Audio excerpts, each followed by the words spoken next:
ஓம் சாந்தி. எல்லோரும் குஷியாக இருக்கிறீங்களா?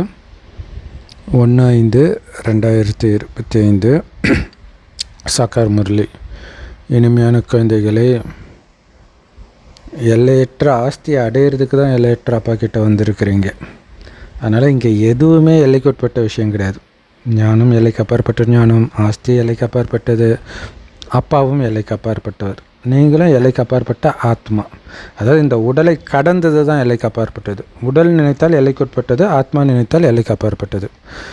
ஸோ அப்பாவை குஷியாக ஊக்க உற்சாகத்தோடு நீங்கள் நினச்சிங்கன்னா பழைய உலகத்தை மறந்துடுவீங்கன்ற. ஒரு அம்மா ஒரு டைரக்டருடைய ஒய்ஃப் சொல்கிறாங்க இன்டர்வியூவில், நான் என் பொண்ணுக்கிட்ட சொல்லுவேன், நீ லவ் பண்ணணும், கண்டிப்பாக பண்ணணும், அது எவ்வளோ அற்புதமான ஃபீலிங் தெரியுமாவும். இந்த அம்மா நாசமாக போனதும் இல்லாமல் தன்னுடைய பொண்ணையை நாசமாக போக வைக்கிது. ஆனால் அந்த மாதிரி பாபாவை நினைக்கணும், அதுதான் முக்கியமான விஷயம்.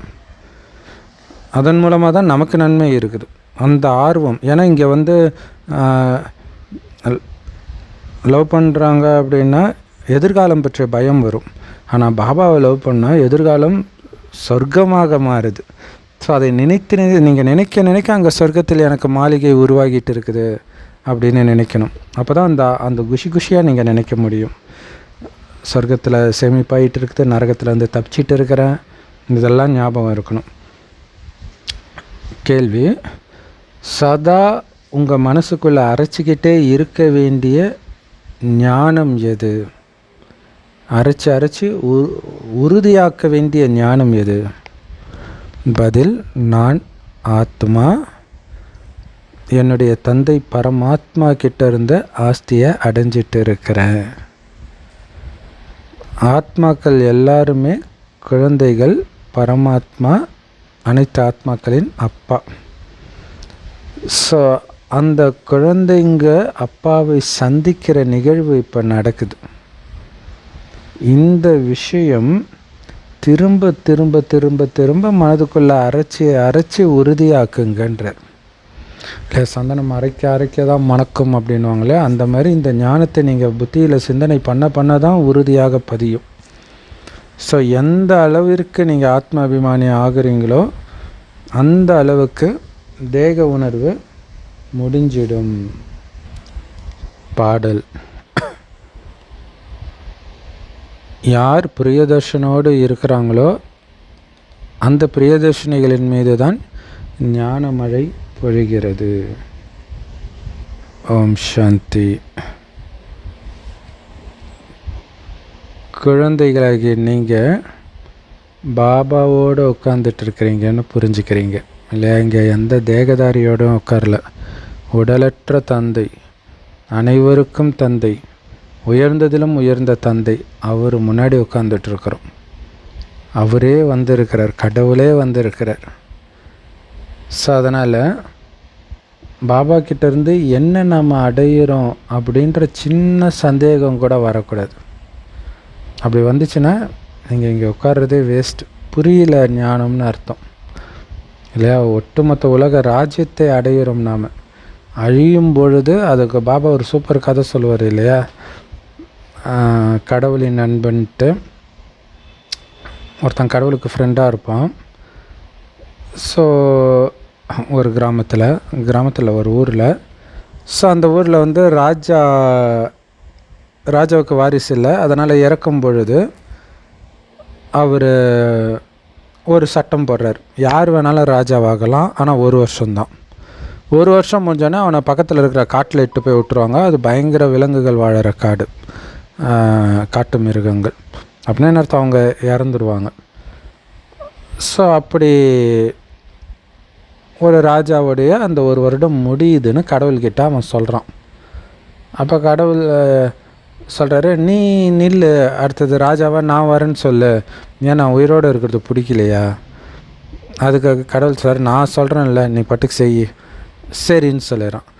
ஆன உடனே இப்போ தான் நீ ராஜா வச்சுல, நீ சொல்கிறதான் எல்லோரும் கேட்பாங்களே, உன்னுடைய ஆட்களை இட்டுட்டு போய் கொஞ்சம் கொஞ்சமாக அந்த காட்டெல்லாம் அழிச்சிக்கிட்டு அந்த காட்டுக்குள்ளே ஒரு மாளிகையை உருவாக்கு ஒரு நகரத்தையே உருவாக்கு அப்படின்னு ஒரு வருடம் முடிவுக்குள்ளே சூப்பர் ஆக்கிடுவோம். ஸோ முடிஞ்ச உடனே சொல்லுவான், நான் இப்போ என்னுடைய ராஜ்யத்தை அங்கே உருவாக்க போகிறேன், யாருக்கு விருப்பமோ அங்கே வாங்கன்ட்டு. ஸோ அந்த மாதிரி தான் இந்த உலகம் அழிய போகுது. ஆனால் அழியறதுக்கு முன்னாடி சொர்க்கத்தை உருவாக்கிடுங்க. எப்படி கதை சொல்கிறாரு பாருங்க. அங்கே ஒரு வருஷத்தோடு முடிய போகுது, முடியறதுக்குள்ளே நீங்கள் சொர்க்கத்தை உருவாக்குங்க. இங்கே அழிய போகுது, அழியறதுக்கு முன்னாடி நீங்கள் சொர்க்கத்தையும் உங்கள் பதவியும் உருவாக்கிடுங்க. ஏன்னா நீங்கள் ஆத்மா, நீங்கள் அழிய போகிறதில்ல இல்லையா, இந்த உடம்புலேருந்தே உருவாக்கிடுங்கன்றார். ஸோ அது அந்த கதை காரணம் இல்லாமல் சொல்லலை, அதோடு நினச்சி பார்க்கும்போது உங்களுக்கு தெரியும் இது எவ்வளோ அற்புதமான விஷயம்ன்ட்டு. ஸோ அப்பா கிட்டேருந்து அந்த ஆஸ்தியை அடையிறோம். அவர் தான் எல்லோருக்கும் எல்லையற்ற தந்தை, எல்லோருக்கும் எல்லையற்ற சுகத்தையும் செல்வத்தையும் அவர் தான் கொடுத்தார். குறிப்பாக நீங்கள் அடையிறீங்க எல்லைக்கு அப்பாற்பட்ட சுகத்தையும் செல்வத்தையும். மற்ற உழைச்சி சம்பாதிக்கிறது, அப்பா அம்மா மூலமாக வர சொத்து, இதெல்லாம் எல்லைக்கு உட்பட்டது. சிலருக்கு 1000 இருக்கலாம், சிலருக்கு 5000 ரூபாய் இருக்கலாம், சிலருக்கு மில்லியன் இருக்கலாம், 2 மில்லியன் 5 மில்லியன் மல்டி மில்லியனராக கூட இருக்கலாம். அப்பாக்களை சொல்கிறார், லௌகீக அப்பாக்களை. ஸோ எவ்வளோ இருக்குதோ அதை குழந்தைங்களுக்கு விட்டுட்டு போவார். அது கூட இப்போலாம் விட மாட்டுறாங்க. இப்போ கூட சமீபமாக யாரோ சொன்னாங்க, என் சொத்தெல்லாம் நான் தான் அனுபவிப்பேன், பொண்டாட்டிக்கும் கிடையாது பிள்ளைங்களுக்கும் கிடையாது, படிக்க வச்சுட்டேன்னா நீங்கள் போய்க்க வேண்டியதான், நானே தான் இதை அனுபவிப்பேன், யாருக்கும் சொத்தெல்லாம் எழுதி கொடுக்க மாட்டேன் அப்படின்னு சொல்லியிருக்கிறாராம். ஸோ உலகம் அப்படி இருக்குது. ஸோ அந்த உலகியல் தந்தைகள் எவ்வளோ பெரிய கோடீஸ்வரனாக இருந்தாலும் ஏழையாக இருந்தாலும் அவர்களும் எல்லைக்குட்பட்டவர்களே, அவர்களுடைய குழந்தைகளும் எல்லைக்குட்பட்டவர்களே, அவர்கள் அனுபவிக்கக்கூடிய சொத்தும் எல்லைக்குட்பட்டது. ஆனால் இங்கே எல்லையற்ற ஆஸ்தி அடையிறதுக்காக எல்லையற்ற அப்பா கிட்ட வந்திருக்கிறோம். கொஞ்சமாக கொடுக்கறது கடவுள் வேலை கிடையாது, மொத்தமாக கொடுக்குறார் கடவுள். இல்லை நிறைய பேர் சொல்லணும், கடவுளை நான் ஒருத்தருக்காக கொடுத்தார் அப்படின்ட்டு. அதை விட முக்கியம், ஒருத்தருக்காக கொடுத்தாருன்றத விட எவ்வளவு கொடுப்பார். உங்கள் கற்பனை கேட்டது அங்கே எண்ணவே முடியாது ஒருத்தருடைய சொத்துன்றார். ஸோ இப்போ இந்த நம்பிக்கை இருக்குது உங்களுடைய இதயத்தில். ஸ்கூலில் தான் நல்லா படிக்கிறாங்கன்னா உங்களுக்கு நம்பிக்கை இருக்கும், நம்ம நல்ல வேலைக்கு போவோன்ட்டு. அந்த சத் சங்கத்துக்கு போகும்போது ஏதாவது நம்பிக்கை இருக்குதா? இந்த மாதிரி எதுக்கு போகிறாங்கன்னே தெரியாது, சும்மா அமைதி வேணும் அமைதி வேணும்னு மட்டும் சொல்கிறாங்க. ஆனால் சத் சங்கத்தில் அது கிடைக்காது. நாம் புது உலகத்தின் எஜமானராகிறதுக்காக இங்கே வந்திருக்கிறோம். இல்லைன்னா எதுக்கு இங்கே வரப்போகிறீங்க இல்லையா? ஆக்சுவலாக லவ் யூ பாபா இதே மாதிரியே பேர் தான் ஜெகோவின் சாட்சிகள் வைப்பாங்க. அவங்க சர்ச்சின்னு வைக்க மாட்டாங்க, ஏதோ ஒரு உலக ராஜ்யம் சம்திங்னு வைப்பாங்க.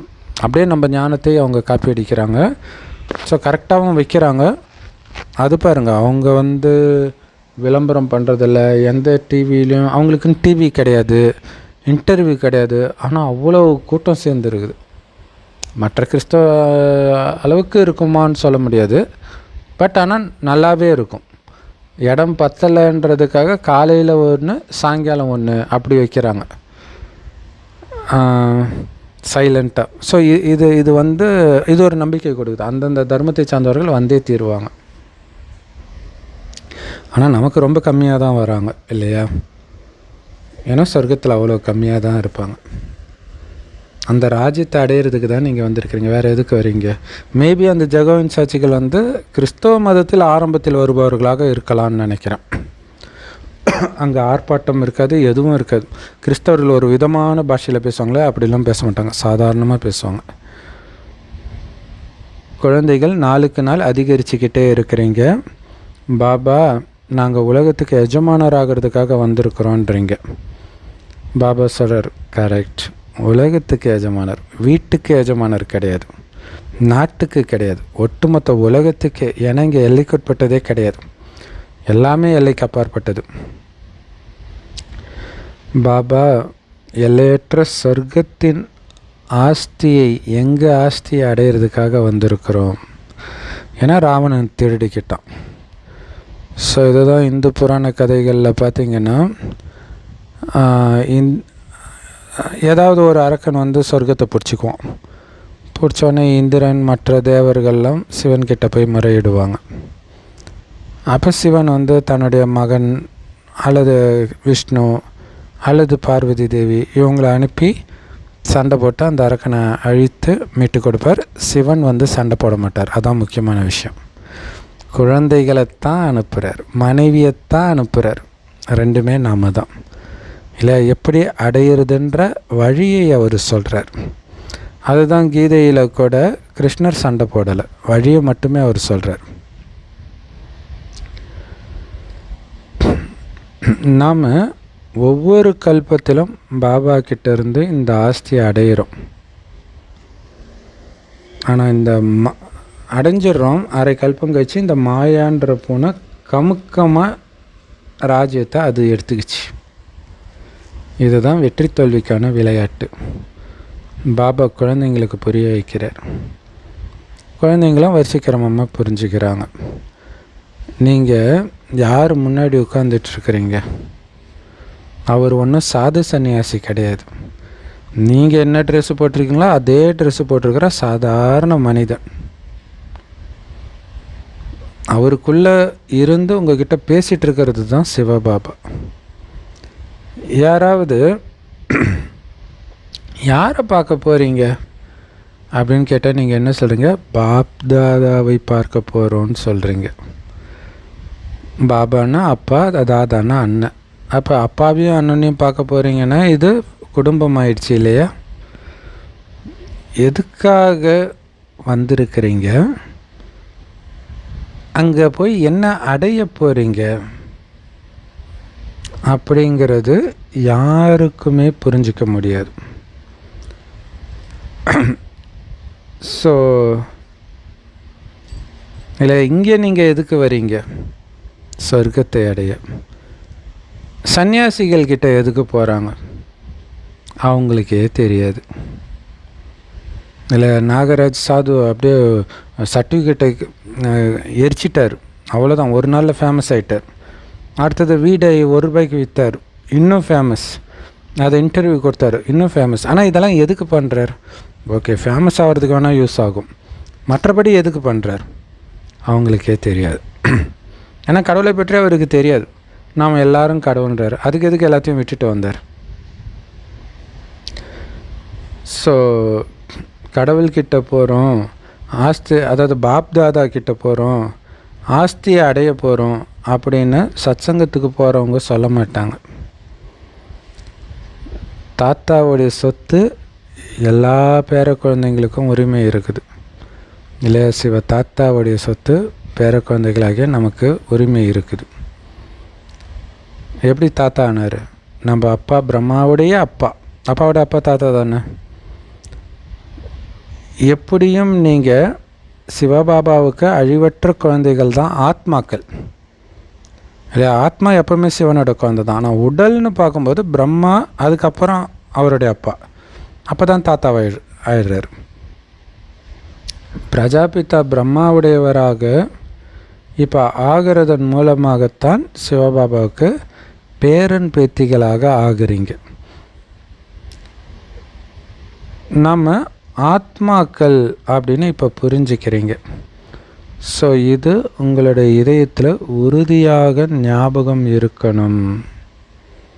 நான் ஆத்மான்றது ரொம்ப முக்கியமானது. அதுதான் ஆத்மாக்களாகிய நாம் நம்ம அப்பா பரமாத்மா கிட்டேருந்து ஆஸ்தி அடைஞ்சிட்டு இருக்கிறோம். அப்பாவை சந்திக்கிறதுக்காக வந்திருக்கிறோம். இதுக்கு முன்னாடியெல்லாம் நம்ம தேக உணர்வில் இருக்கும் பொழுது நாம் என்ன சொல்லுவோம்? இவருக்கு இந்த சொத்து இன்னார் மூலமாக கிடைச்சதுன்னு சொல்லுவோம். ஆனால் இப்போ தான் புரிஞ்சுக்கிறோம், ஆத்மாவாக பரமாத்மா கிட்டேருந்து நம்முடைய ஆஸ்தியை நாம் அடையிறோம். அங்கே இன்னார் அவருடைய அப்பாவுடைய ஆஸ்தி அடையிறாரு, லௌகிக அப்பாவுடைய ஆஸ்தி அடையிறாருன்னு தான் சொல்லுவோம். இங்கே பரமாத்மா கிட்டேருந்து ஆஸ்தி அடையிறோம். பாபாவும் இப்போ கண்ணுக்கு தெரியல, எப்பவுமே பாபா கண்ணுக்கு தெரிய மாட்டார்.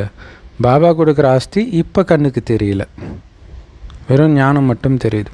ஆனால் அந்த ஞானம் சொல்கிற மாதிரி நடக்க நடக்க அந்த ஆஸ்தி நமக்கு சேமிப்பாகிக்கிட்டே இருக்குது.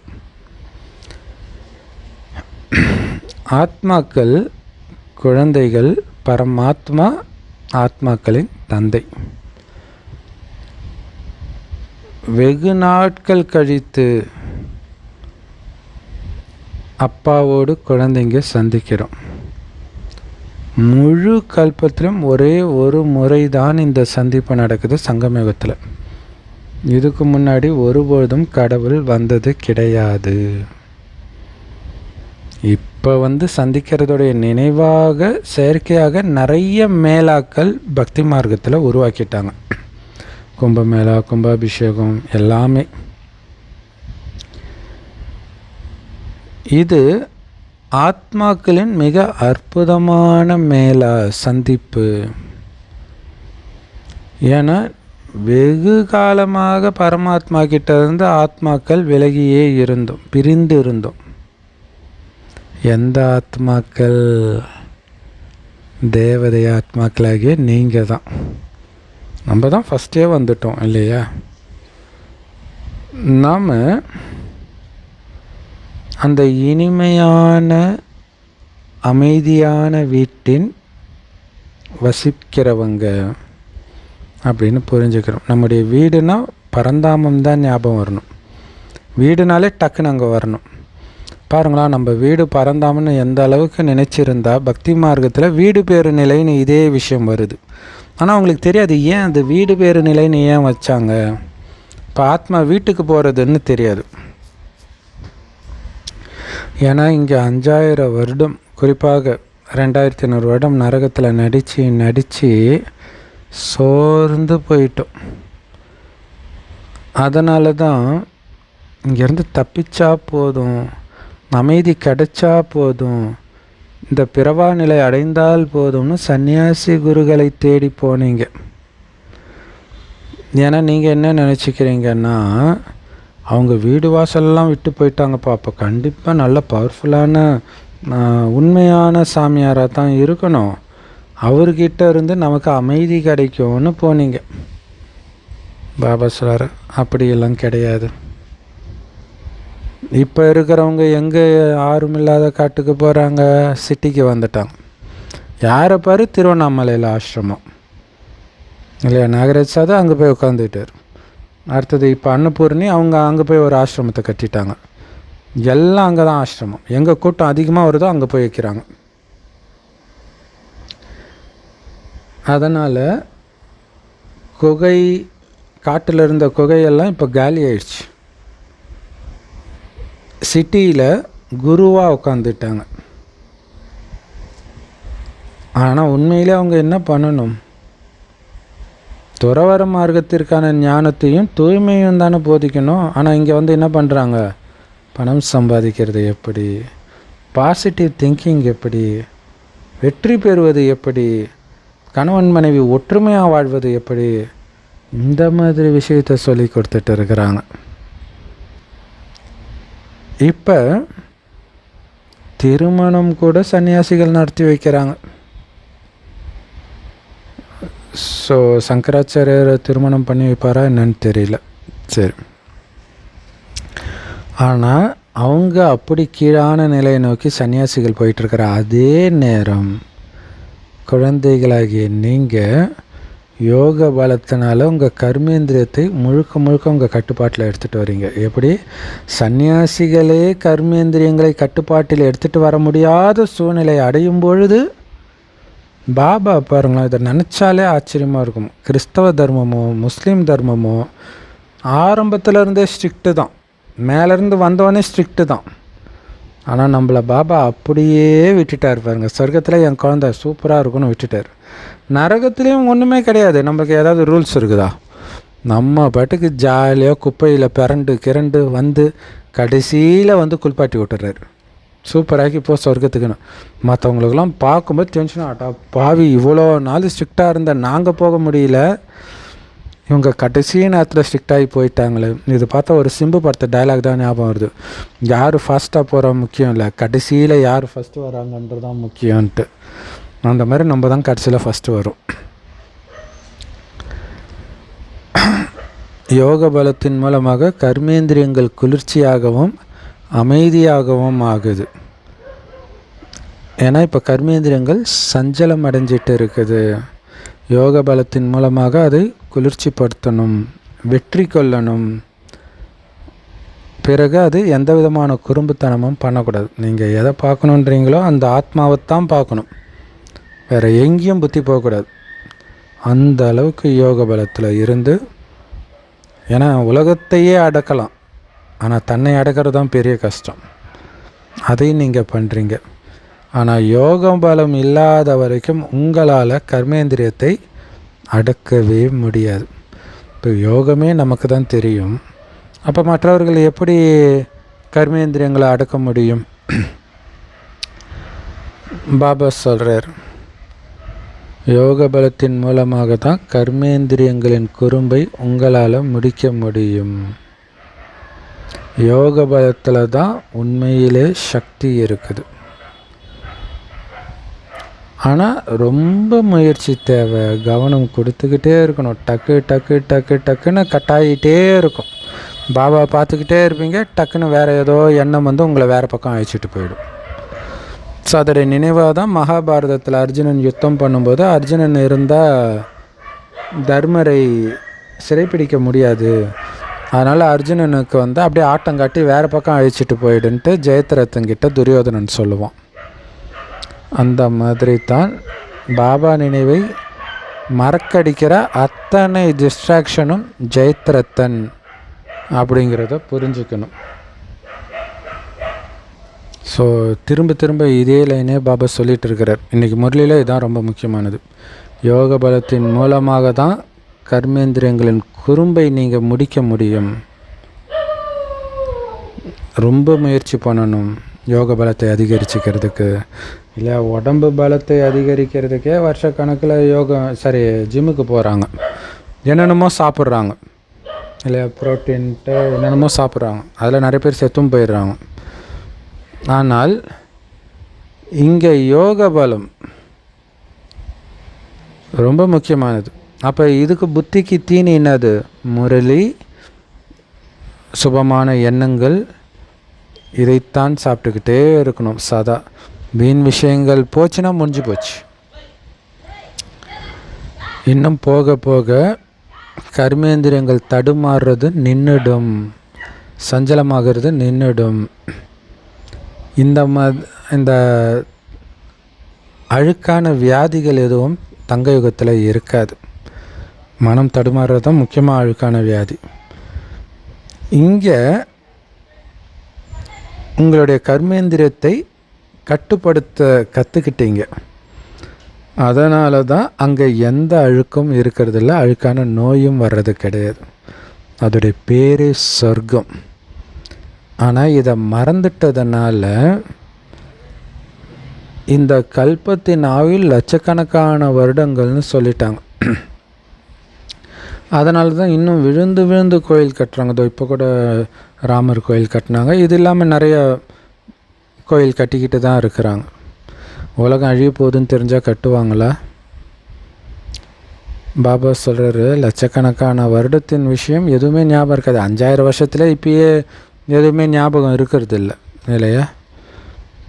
எதுக்கு கோயில் கட்டுறாங்க? ஏன்னா சொர்க்கத்தில் கர்மேந்திரியங்கள் குளிர்ச்சியாக இருக்கும், அமைதியாக இருக்கும். அதனால் எந்த குறும்புத்தனமும் பண்ணாது. சிவபாபாவுக்கு எந்த கர்மேந்திரியமும் கிடையாது. இருந்தாலும் கர்மேந்திரியத்தை குளிர்ச்சிப்படுத்துகிற முழு ஞானமும் அவர்கிட்ட தான் இருக்குது. வரலாறு புவியலும் அவர்கிட்ட தான் இருக்குது. அவர் தான் எப்போவுமே அமைதி கடல். கடல்னாலே அப்படி தானே, கடல் எப்போவுமே தண்ணி இருக்கும் இல்லையா, கடல் வத்தாது. ஸோ அதனால தான் கடல்னு சொல்கிறது. அமைதியின் கடலாகவும் ஆனந்த கடலாகவும் எப்பவும் அவர் மட்டுமே இருக்கிறார். மனிதர்கள் என்ன சொல்கிறாங்க, அப்போடா கர்மேந்திரியத்தெல்லாம் யாராலையும் கட்டுப்படுத்த முடியாது. ஒரு பாட்டு கூட வருமே, காமத்தை வைத்து, அந்த வழி போகாத ஆள் இங்கு யார், புத்தனும் போன பாதை தான், பொம்பளை எனும் போதை தான் அப்படின்னு. ஸோ அப்படி ஆகிட்டாங்க. அதெல்லாம் வாய்ப்பே கிடையாது, கணவன் மனைவி ஒன்றா இருந்து வாய்ப்பே கிடையாது அப்படி சொல்லிகிட்ருக்குறாங்க. பாபா சொல்கிறாரு, யோக பலத்தின் மூலம் உங்கள் கர்மேந்திரியத்தை கட்டுப்படுத்தி அவங்க மூஞ்சில் கறியை பூசுங்கன்ற இல்லையா. எல்லாம் பாபா காட்சி போட்டு காட்டுவார். அப்போ தான் அப்படியே வாயே திறக்க மாட்டாங்க. ஏன்னா சந்நியாச மார்க்கத்தில் இருந்தே அவங்க விழறாங்க. இல்லற மார்க்கத்தில் இருந்துக்கிட்டே, குடும்பத்தில் இருந்துக்கிட்டே, மனம் கொஞ்சம் கூட சஞ்சலம் அடையாமல் யோக பலத்தில் இருந்தது பாரு என் குழந்தைன்னு பாபா காட்டுவார். ஸோ ஒரு பாபாவின் நினைவில் மட்டும் மூழ்கி இருங்க. பாபாவின் விதியை மீறுவதற்கு அனுமதிக்காதீங்க உங்கள் கர்மேந்திரியங்களை. இப்படிப்பட்ட அன்பான இது பாருங்கள், இங்கே முதல் ஸ்ரீமத்தே பாபா நினைவிலே இருக்கிறது. அடுத்தது தீயதை பார்க்காதே கேட்காதே இருக்குது. ஆனால் நினைவிலேயே நீங்கள் இருந்தாலே, அதாவது என்ன பண்ணாலும் நினைவு கட்டாகாமல் இருக்கணுன்றதில் கவனம் வச்சாலே உங்கள் புத்தி தடுமாறாது. ஸோ இப்படிப்பட்ட அன்பான தந்தையை நினைத்து நினைத்த அன்பு கண்ணீர் பெருக்கெடுத்து ஓடணுன்றார்.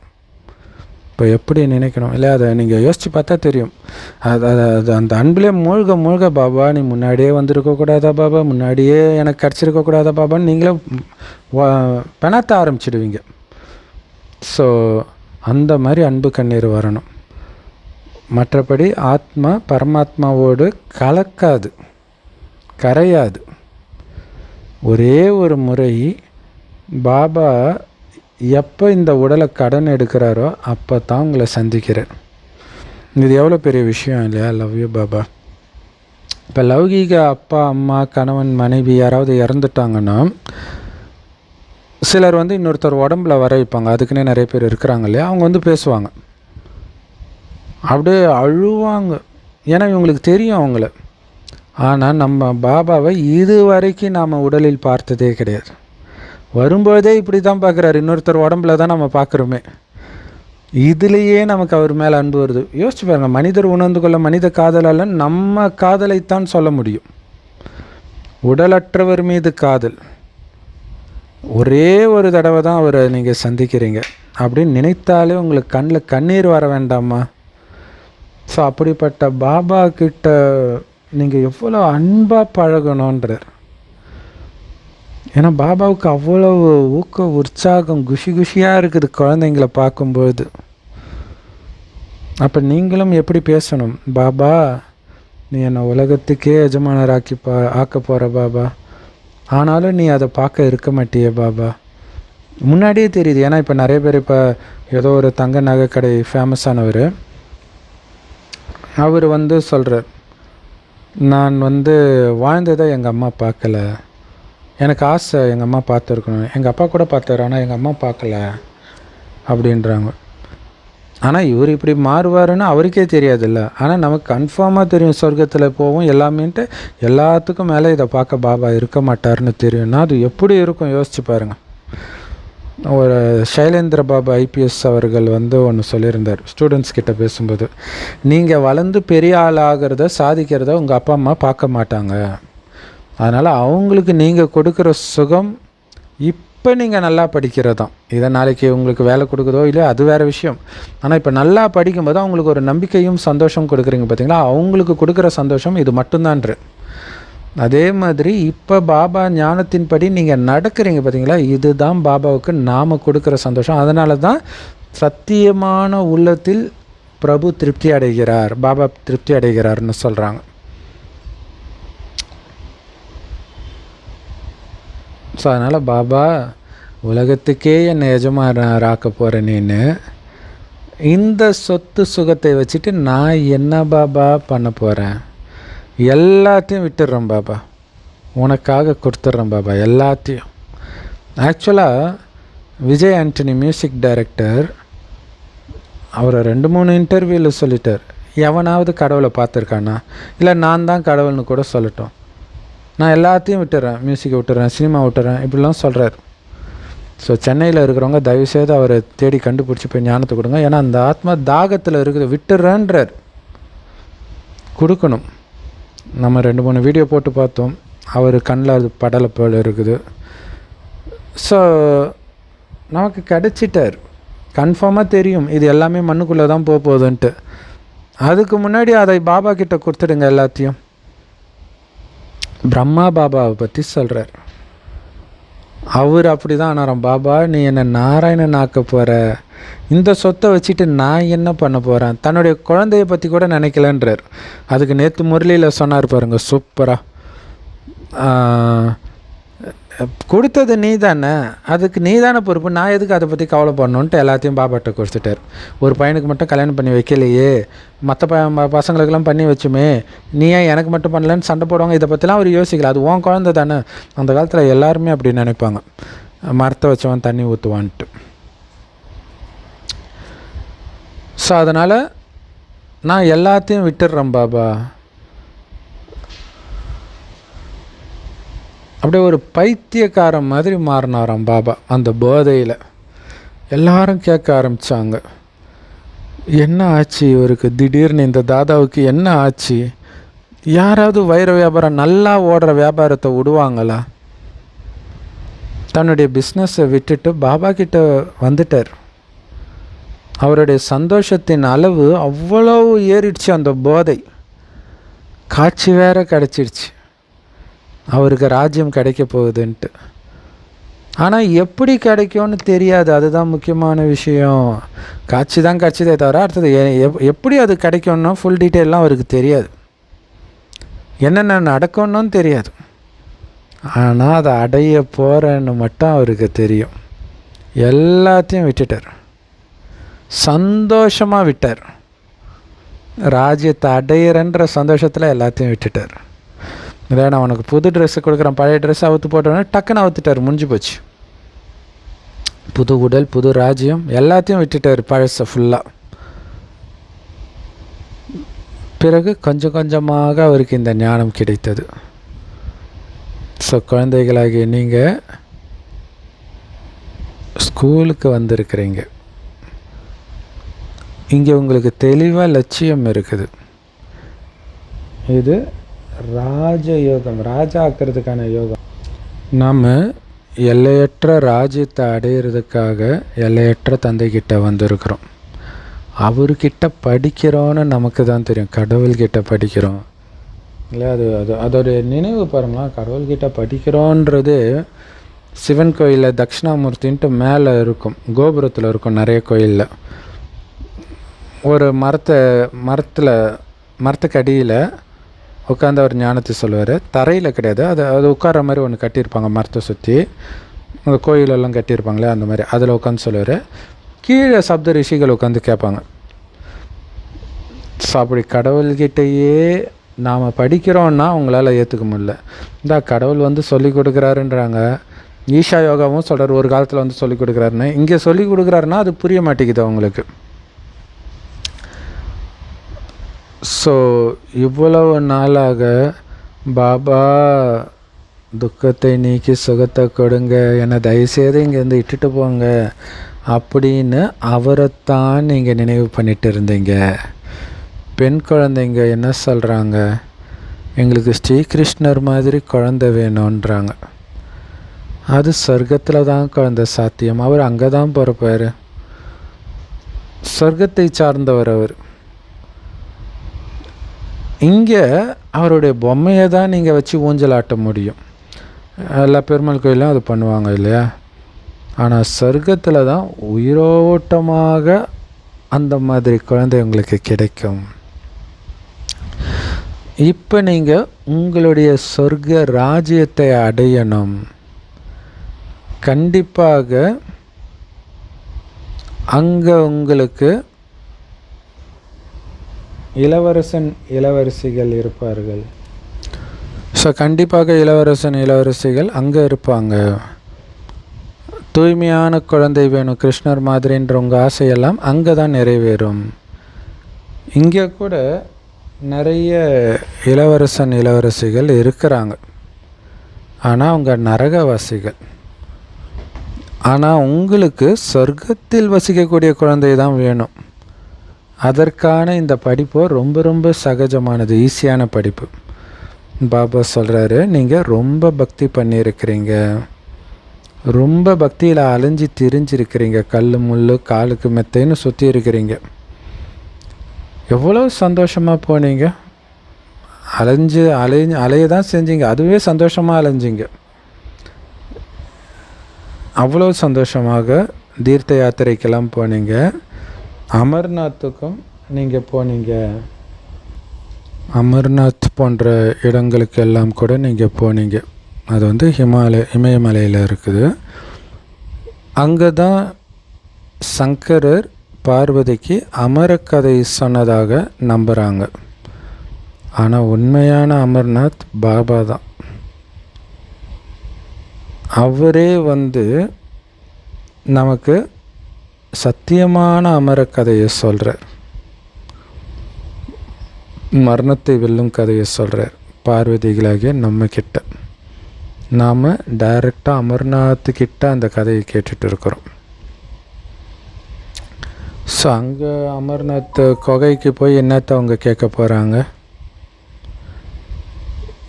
பாபா இங்கே உட்காந்து உங்களுக்கு சொல்லிட்டு இருக்கிறார், நீங்கள் அப்பா கிட்ட வந்திருக்கிறீங்க, மற்றபடி இந்த பிரம்மா ஒரு பாக்கியசாலி ரதம் சிவபாபாவுக்கு, இதை கடனாக வாங்கியிருக்கிறார். ஜென்ரலாக உடலின் பக்கம் தானே கவனம் போகும், இது ரதம். ஆனால் நீங்கள் வந்திருக்கிறது பிரம்மா பாபா கிட்ட இல்லை, சிவபாபா கிட்டன்னு புரிஞ்சுக்கணும்.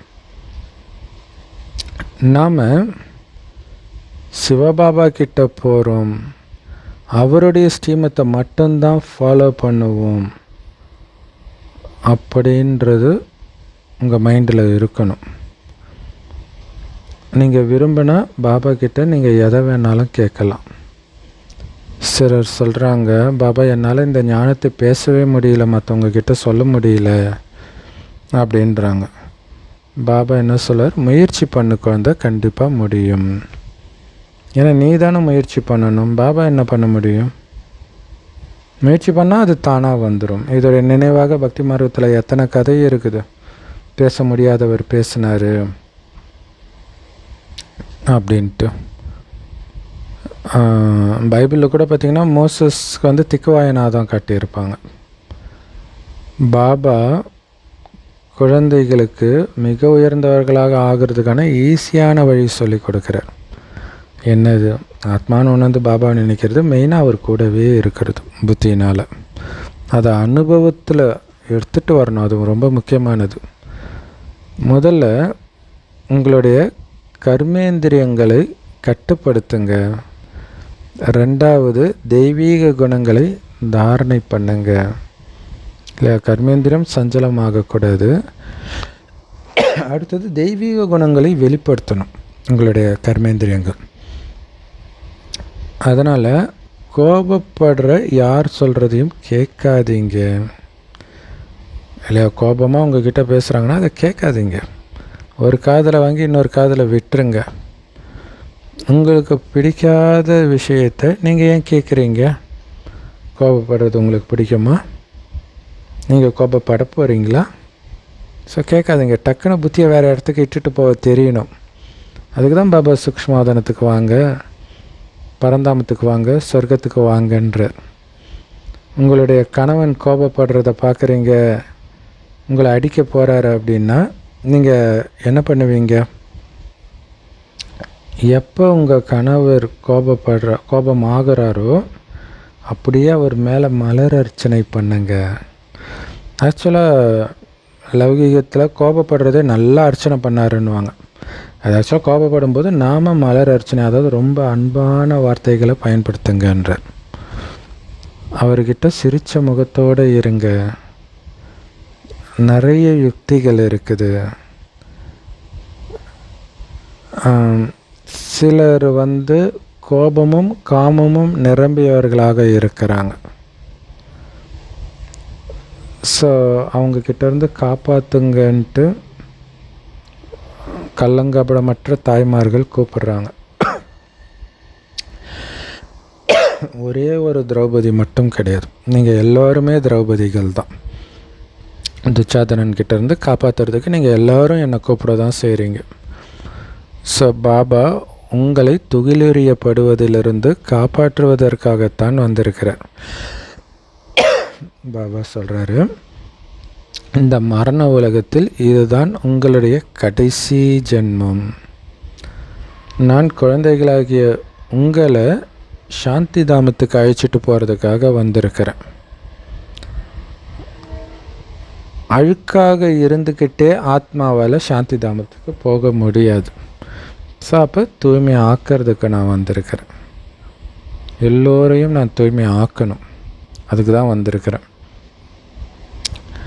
ஸோ எந்தெந்த ஆத்மாவுக்கு என்னென்ன பாகம் கிடைச்சிருக்குதோ அத்தனை பாகத்தையும் முடிச்சிட்டு தான் அவங்க வீட்டுக்கு போக முடியும். இந்த முழு மரத்துடைய ரகசியமும் உங்களுடைய புத்தியில் இருக்குது.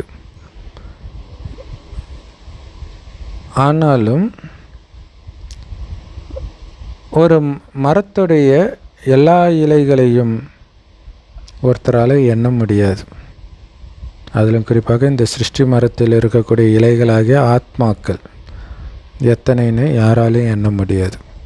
இல்லை, தினமும் நிறைய பேர் பிறக்கிறாங்க, நிறைய இறக்குறாங்க, யார் போய் கணக்கு எடுக்கிறது? ஸோ பாபா விதை மற்றும் மரத்தின் முக்கியமான விஷயத்தை புரிய வைக்கிறார். அவ்வளோதான் ஞானம். விதையாகிய பாபாவும் இந்த காலச்சக்கரம் பற்றிய ஞானம், அதுதான் மரம் பற்றிய ஞானம், இதுதான் புரிய வைக்கிறார். நிறைய மனிதர்கள் இருக்கிறாங்க, எல்லாருடைய மனதிலும் என்ன ஓடிட்டு இருக்குதுன்னு பாபா ஒன்றும் உட்காந்து பார்த்துட்டு இருக்க மாட்டார். இல்லை, மொத்தமாக மனிதர்கள் அங்கே தூய்மையாக இருந்தாங்க, தூய்மை இழக்கிறாங்க, அனைத்தையும் இழந்துட்டாங்க, மீண்டும் அடைவதற்கு தூய்மையாகுங்கன்னு பாபா சொல்கிறார். ஆனால் நம்ம மனதில் உள்ளதையெல்லாம் கடவுள் அறிவார்னு மனிதர்கள் நம்பிட்டு இருக்கிறாங்க. இதுக்கு பேர் தான் குருட்டு நம்பிக்கைன்னு பாபா சொல்கிறார்.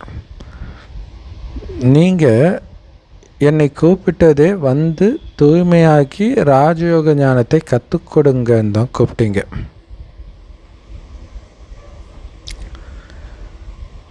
இப்போ நான் வந்துட்டேன், உங்களுக்கு ராஜயோகத்தை கற்றுக் கொடுத்துட்டும் இருக்கிறேன். அந்த ராஜயோகத்தில் முக்கியமானது என்னது? நினைவு தான். என்னை நினைவு பண்ணுங்கன்னு பாபா சொல்கிறார். இது பாபா தான் இந்த கட்டளை கொடுக்கிறார். பாபாவுடைய ஸ்ரீமத் வழிகள் எப்போவுமே தனியானதாகத்தான் இருக்கும். மனித வழி வேறு, கடவுளுடைய வழி வேறு. மனித வழி தான் கண்ணுக்கு கண், பல்லுக்கு பல். கடவுளுடைய வழி என்ன ஆனாலும் அமைதி. சண்டை போடுறதுக்கு நீங்கள் என்ன விலங்குகளான்னு கேட்குறார். உங்களை தேவதையாக்கிட்டு இருக்கிறேன், நீங்கள் விலங்குகளாக மாறலாமா? ஸோ வழி அப்படின்னாலே நாம் சத்கதி அடைவதற்காக நமக்கு கொடுக்கப்படும் ஆலோசனை, அதுதான் வழி. அதை யார் கொடுக்க முடியும்? பாபா தான் கொடுக்க முடியும். அவர் தான் நமக்கு சத்கதி கொடுக்கிறார், வேறு யாரும் கொடுக்க முடியாது. இந்த நேரத்தில் தான் நீங்கள் அவரை கூப்பிடுறீங்க. தங்க யுகத்தில் அவரை நீங்கள் கூப்பிட்டதே கிடையாது. இப்போ தான் நீங்கள் சொல்கிறீங்க அனைவருக்கும் சத்கதி கொடுப்பவர் ஒரு ராமர் மட்டுமே. சத்கதி கொடுக்குற வள்ளல் ஒரு ராமர், அதாவது சிவபாபா மட்டுமே. மனிதர்கள் மாலையின் மணியை உருட்டுறாங்க. எப்போ அது மலர்கிட்ட வருதோ, அதாவது ஒத்த மணி, ருத்ராட்ச மலையில் ஒத்த மணியை தான் மலர்னுவாங்க. அதுக்கிட்ட வரும் பொழுது ராமா அப்படின்ட்டு அதை கண்ணில் ஒத்திக்கிறாங்க. ஸோ அதுதான் கடவுள். அவர் உருவாக்கிய மணிகள் தான் மற்ற மணிகள் எல்லாம். ஸோ உண்மையிலே அவங்க ராமா ராமான்னு சொல்கிறதெல்லாம் அந்த மலரைத்தான் ஜபிக்கிறாங்க. மற்ற எல்லோரும் அவருடைய தூய்மையான படைப்பு. அந்த மாலையில் இருக்கிற மற்ற மணிகள் அவருடைய படைப்பு, 108 மணி. ஸோ இந்த மாலை உங்களுக்கு இப்போ நல்லாவே தெரியுது, புரிஞ்சுக்கிறீங்க. யார் அதில் வருவா? அந்த மாலையில் யார் பாபாவோடு நல்ல சேவை செய்கிறாங்களோ அவர்களுடைய மாலை அது. சிவபாபாவை படைப்பவர்னு சொல்ல முடியாது. ஒருவேளை அவரை நீங்கள் படைப்பவர்னு சொன்னீங்கன்னா அவர் எப்போ இந்த உலகத்தை படைச்சாருன்ற கேள்வி வரும். சங்கம யுகத்தில் பிராமணர்கள் இப்போ படைக்கப்படுறாங்க பிரஜாபிதா பிரம்மா மூலமாக.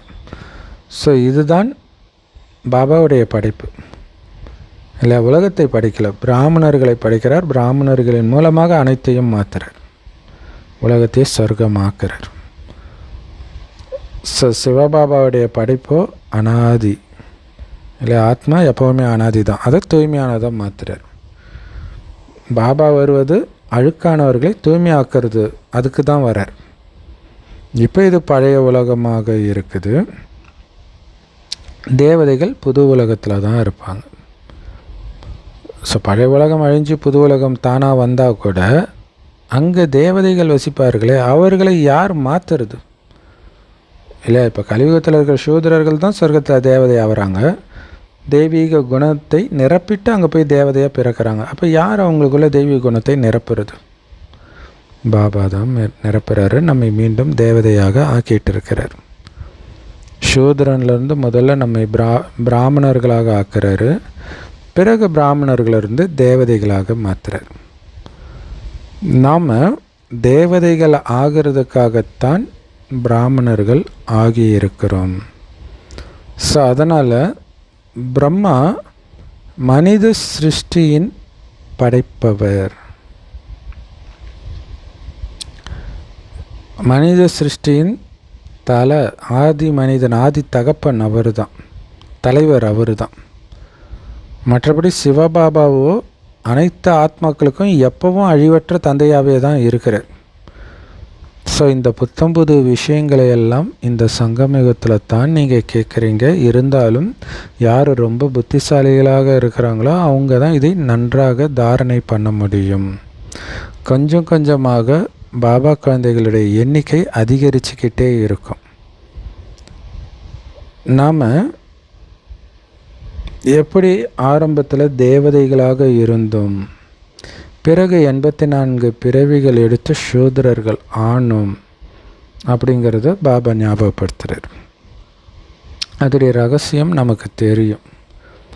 எப்படி ஆகிறோம்? தேக உணர்வுக்கு வருவதன் மூலமாக. ஸோ இதை ரொம்ப ஆழமாக நீங்கள் போக வேண்டிய அவசியம் கூட கிடையாது. அது தெரிஞ்சுக்கிட்டு நாராயணன் ஆகணும், அவ்வளோதான். அதுக்கு முயற்சி பண்ணணும். பாபா சொல்கிறாங்க, பாபா கிட்டேருந்து முழு ஆஸ்தியை நீங்கள் அடையணும் அப்படின்னா அதுக்கு நீங்கள் பண்ண வேண்டிய முக்கியமான விஷயம், முதல்ல அவரை நினைக்கணும், ரெண்டாவது தூய்மையாகணும். அவ்வளோதான். இல்லை, முழு ஆஸ்தி அடையணும்னா அவர் நினைவிலே இருக்கணும், தூய்மையாகணும். அவ்வளோதான், ஞானம் முடிஞ்சு போச்சு. நினைவு தூய்மை, யோகி பவ பவித்ர பவ, முடிஞ்சு போச்சு. இவ்வளோதான் நம்ம ஸ்லோகனே.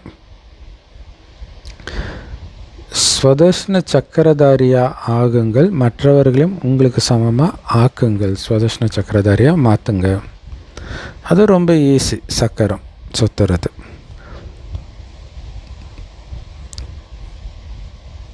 என்ன, இந்த நினைவு தான் நிற்க மாட்டேங்குது. சக்கரத்தை கூட சுற்றிடலான்னு வச்சுக்கோங்களேன், 5 சொருபம் டக்கு டக்குன்னு சுற்றிடுவீங்க. ஆனால் பாபாவையே நினச்சிட்டு இருக்கிறதும் அல்லது அந்த சக்கரத்தையே கூட தொடர்ந்து சுற்றிக்கிட்டே இருக்கணுன்ற ஞாபகம் வச்சுக்கிறதோ கூட மறந்துடுறோம். மற்றபடி இந்த ஞானம் புரிஞ்சுக்கிறது ரொம்ப ஈஸி தான். இந்த பழைய உலகம் அழிய போகுது இப்போ. பிறகு தேவதைகள் அந்த புத்தம்புது தங்க யுகத்தில் வந்து ஆட்சி செய்வாங்க. இந்த உலகத்தில் தேவதைகளுடைய சித்திரங்களும் மாளிகைகளும் தான் மிக மிக பழமையானது. அதனால தான் நாமளும் சொல்கிறோம், நாங்கள் தான் மிக பழமையான மகாராஜா மகாராணிகளாக, உலகத்திலேயே மிக பழமையான மகாராஜா மகாராணிகளாக இருந்தோம். ஆனால் இப்போ அவர்களுடைய உடல் அழிஞ்சிடுச்சு, அவர்களுடைய சித்திரம் மட்டும் உருவாக்கிக்கிட்டே இருக்கிறாங்க. கோயிலில் சிலைகள் உருவாக்கிக்கிட்டே இருக்கிறாங்க. யாருக்குமே சொர்க்கத்தை ஆட்சி செய்த அந்த லக்ஷ்மி நாராயணன் எங்கே போனாங்க எப்படி அந்த ராஜ்யத்தை அடைஞ்சாங்க முதல்ல அப்படின்னு தெரியாது. ஸோ பிர்லா, பெரிய கோடீஸ்வரர் டாட்டா பிர்லா சொல்லுவாங்களே, அந்த பிர்லா லக்ஷ்மி நாராயணனுக்கு நிறைய கோயில் கட்டியிருக்கிறார். ஆனாலும் அவர்களை பற்றி எதுவுமே அவருக்கு தெரியாது. ஸோ இன்னும் அவருக்கு நிறைய டொனேஷன்லாம் வேறு வருது கோயில் கட்டுறதுக்கு. இல்லை, கோயில் கட்டுறதுக்கு அப்படின்னாலே கண்டிப்பாக நிறைய டொனேஷன் வரும். இன்னும் அவர் நிறைய கோயில் கட்டுறார். ஸோ இது எல்லாமே தேவதைகளுடைய ஆசீர்வாதம். நான் பெரிய கோடீஸ்வரன் ஆனதோ அல்லது அதான் பெரிய கோடீஸ்வரன் ஆனது தேவதைகளின் ஆசீர்வாதம்னு புரிஞ்சுக்கிட்டு கோயில் கட்டுறார்.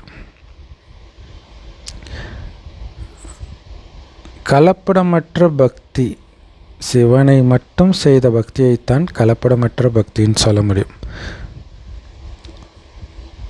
ஸோ ஒரு ஞான கடல் தான் இந்த ஞானத்தை நமக்கு கொடுத்துட்டு இருக்கிறார்.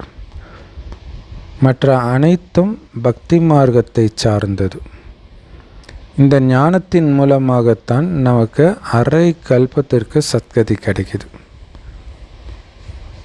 அங்கே பக்திக்கான அவசியமே இருக்காது. இல்லை, பக்தினாலே ஐயோ தான். ஐயோ கடவுளே, எனக்கு இது கொடு அது கொடு, இதுதான் பக்தி. அப்படி ஐயோன்ற வார்த்தையே அங்கே இருக்காது. அரை கல்பத்துக்கு அனைத்தும் நிரம்பி இருக்கும். ஞானம், பக்தி, வைராக்கியம்னு சொல்கிறாங்க. இப்போ நமக்கு பக்தியின் மீதும் ஒட்டுமொத்த பழைய உலகத்தின் மீதும் வைராக்கியம் வந்திருக்குது. ஏன்னா இப்போ பழைய உலகம் அழிய போகுது. இது தெரிஞ்சு ஏன் அதன் மீது உங்களுக்கு ஈர்ப்பு இருக்கணும்? சூப்பர். ஆக்சுவலாக ஒரு ஷார்ட்ஸு, அதில் யாரோ வெளிநாட்டில் ரொம்ப ஃபேமஸானவங்க, மேபி நடிகையாக இருக்கலாம்னு நினைக்கிறேன், ரொம்ப அழகாக இருக்கிறாங்க. ஆனால் அவங்க அங்கே பேசுகிறது என்னென்னா, ஏதோ ஒரு வியாதி, அவங்களுக்கு பயங்கரமான வியாதி, அவங்க சம்பாதிக்கிறது ஃபுல்லாக அந்த நோய்க்கே போயிடுதான். அதை சொல்கிறாங்க. அந்த நோய் அவங்க செத்துக்கிட்டு இருக்கிறாங்கன்னு தெரிஞ்சோடனே அவங்க அழகாக இருக்கிற மாதிரியே தெரியல. அதுதான் பாபா சொல்கிறேன், இங்கே எல்லாம் செத்துக்கிட்டு இருக்கிறாங்க, அழிய போகுது, ஏன் அதன் மீது உங்களுக்கு ஈர்ப்பு இருக்குதுன்னு கேட்குறாரு. எவ்வளோ பெரிய ஆச்சரியமான விஷயம் இல்லையா? ஸோ இப்போ ஒரு சகோதரி கல்யாணம் பண்ணி கமெண்ட்டில் கூட போட்டிருந்தாங்க, நான் லவ் பண்ணி கல்யாணம் பண்ணேன், ஒரே மாதத்துலேயே என் கணவன் இறந்துட்டார் அப்படின்னு துடிக்கிறாங்க. ஸோ ஏன் இன்னும் இந்த கலியுகத்தின் மீது ஈர்ப்பு அழிய போகுதுன்னு தெரிஞ்சு ரொம்ப யோசிக்க வேண்டிய விஷயம் இல்லையா? இப்போ இஸ்ரேல் இல்லை, பாலஸ்தீனில் தொடர்ந்து சண்டை நடந்துக்கிட்டே இருக்குது பல வருடங்களாக. அப்போ அங்கே ஒருத்தர் கல்யாணம் பண்ணுறாங்க, குழந்தை பெற்றுக்கிறாங்கன்னா நமக்கு ஆச்சரியமாக இருக்குது. என்ன தைரியத்தில் குழந்தை பெற்றுக்கிறாங்க, என்ன தைரியத்தில் கல்யாணம் பண்ணுறாங்க? ஆனால் இப்போ பாபா சொல்ல, ஒட்டுமொத்த உலகமும் இப்போ அந்த நிலைமையில் தான் இருக்குது, ஏன் கலியுகத்தின் பக்கம் உங்களுக்கு ஈர்ப்பு போகுதுன்னு கேட்குறாரு. ஏன்னா நாடகமே இப்போ முடிய போகுது, நம்ம எல்லாம் வீட்டுக்கு போகணும். வீட்டுக்கு போகிற நேரத்தில் எதுக்கு உறவுகளை உருவாக்குறீங்க? அந்த ஒரு மகாபாரதத்தில் வரும் இல்லையா, பாண்டவர்கள் ஜெயிக்கணுன்றதுக்காக அரவானை பலி கொடுக்குறாங்க.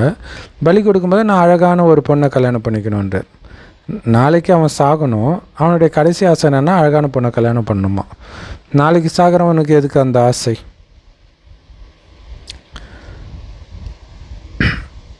ஸோ அதனால் உலகம் அழியுது, நாடகம் முடியுது, நான் வீட்டுக்கு போகிறேன்ற அந்த சந்தோஷம் இருக்கணும். சிலர் நினைக்கிறாங்க, பிறவா நிலை அடைஞ்சால் நல்லா இருக்குமே, திரும்ப இங்கே வரவே வேண்டாம், எதுக்கு சொர்க்கமே கிடைச்சாலும் திரும்ப துக்கத்தையெல்லாம் அனுபவிக்கணும், அதிலிருந்து தப்பிச்சிட்டா நல்லா இருக்குமே அப்படின்னு நினைக்கிறாங்க. ஆத்மாக்கள் ஒரு நீர்க்குமிழி மாதிரி அப்படியே உடஞ்சி தண்ணியோட தண்ணியாக கரைஞ்சிடுது, அந்த மாதிரி ஆத்மான்னு புரிஞ்சுக்கிறாங்க. ஸோ அது ரொம்ப ஃபேமஸான நம்பிக்கை இந்து மதத்தில். அது பாபா சொல்கிறார், அது எல்லாம் பொய்.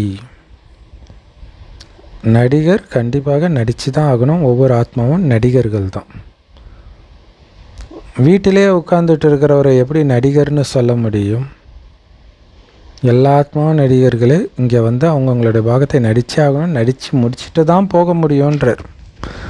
அந்த நடிப்பை முடிக்காமலும் போக முடியாதுன்றார். மற்றபடி நிரந்தர முக்தி, அதாவது மோட்சம், திரும்ப வராமல் பிறவா நிலை நிரந்தரமாக அடையவே முடியாது, மாற்றவும் முடியாது. ஏன்னா இந்த நாடகம் ஏற்கனவே நிச்சயிக்கப்பட்டிருக்குது. அனாதியாக நடந்தது தான் திரும்ப திரும்ப நடக்கும். நீங்கள் வந்துட்டீங்கனாலே ஆல்ரெடி வந்துட்டீங்க, மீண்டும் வரதான் போகிறீங்க. ஸோ இங்கே உங்களுக்கு எவ்வளவு ஞானம் கிடைக்கிது. ஆனால் மற்ற மனிதர்களுடைய புத்தியில் இது எதுவுமே இருக்கிறது கிடையாது. ஸோ உங்களுடைய பாகத்திற்கு ஏற்பத்தான் பாபா கிட்டேருந்து இந்த ஞானத்தை எடுத்து உங்களுடைய ஆஸ்தியை நீங்கள் அடையிறீங்க. இந்த நாடகத்தின் பந்தனத்தில் நீங்களும் கட்டுப்பட்டு இருக்கிறீங்க. கண்டிப்பாக நீங்கள் முயற்சி பண்ணணும். நாடகத்தில் இருந்தால் ஏதாவது அடைவோம் அப்படி இருக்கக்கூடாது. ஒருவேளை அப்படி இருந்தால் நீங்கள் பாட்டு கம்முனே உட்காந்துட்ருக்கலாமே. மற்றபடி கர்மம் செய்வதை யாரும் நிறுத்த முடியாது. எப்படியும் செய்கிறோம், அதை உயர்ந்த கர்மமாக செய்து உயர்ந்த ஆஸ்தி அடையலாம் இல்லையா? மற்றபடி நடிப்பிலிருந்து யாரும் விடுபட முடியாது. நடிப்பதிலிருந்து சந்நியாசம் அடைய முடியாது. நாம் கர்ம சந்நியாசி கிடையாது, கர்ம யோகி. காரியம் செய்வோம் நினைவில் இருந்துக்கிட்டு. நினைவில் இருக்கும் காரியம்தான் இருக்கிறதுல மிக உயர்ந்த காரியம், வருமானம் சம்பாதிக்கக்கூடிய காரியம். அப்போ மற்ற காரியம் செஞ்சுக்கிட்டே நினைக்கிறீங்கன்னா என்ன அர்த்தம்? காரியம் செஞ்சுக்கிட்டே இருப்பீங்க, ஆன்மீக வருமானமும் அதிகமாகிக்கிட்டே இருக்கும். நல்லது. அற்புதமான முறையில் சொன்ன அன்பான பாப்தாதாவுக்கு 5000 வருடம் கழித்து சந்திக்க வந்த அன்பான பாப்தாதாவுக்கு அன்பு நினைவுகள் மற்றும் காலை வணக்கம். பாபா சொல்கிறாங்க, உங்களுடைய கர்மேந்திரியங்களை குளிர்ச்சியாக அமைதியாக வச்சிருங்க யோக பலத்தின் மூலமாக. ஸோ கர்மேந்திரியங்களை உங்கள் கட்டுப்பாட்டில் வச்சுருக்கணும். எந்த கெட்ட விஷயத்தையும் நீங்கள் பேசவும் கூடாது, கேட்கவும் கூடாது. உங்களுக்கு எது பிடிக்கலையோ அந்த கெட்ட விஷயங்களை ஒரு காதில் வாங்கி இன்னொரு காதில் விட்டுருங்க. கேட்டுட்டு இருக்க வேண்டிய அவசியம் கிடையாது. பாபா கிட்டேருந்து முழு ஆஸ்தியை அடையணும் அப்படின்னா ஸ்வதர்ஷ்ண சக்கரதாரி ஆகுங்கள். ஸோ நீங்களும் தூய்மையாகி மற்றவர்களையும் உங்களை மாதிரி தூய்மையாக்கக்கூடிய சேவை செய்யுங்கள். வரதானம். முரளியின் இசையில் மாயையை அர்ப்பணமாக வைக்கக்கூடிய முரளிதரன் ஆகுங்கள். அதுக்கு விளக்கம், நீங்கள் நிறைய முரளி கேட்டிருக்கிறீங்க.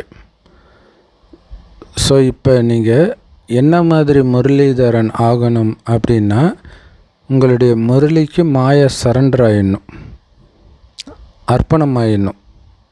அந்த மாதிரி முரளிதரன் ஆகுங்கள். அதாவது அந்த முரளியை சொல்பவர், முரளியை வாசிப்பவர் இல்லை. முரளின்றது புல்லாங்குழல் ஓசை.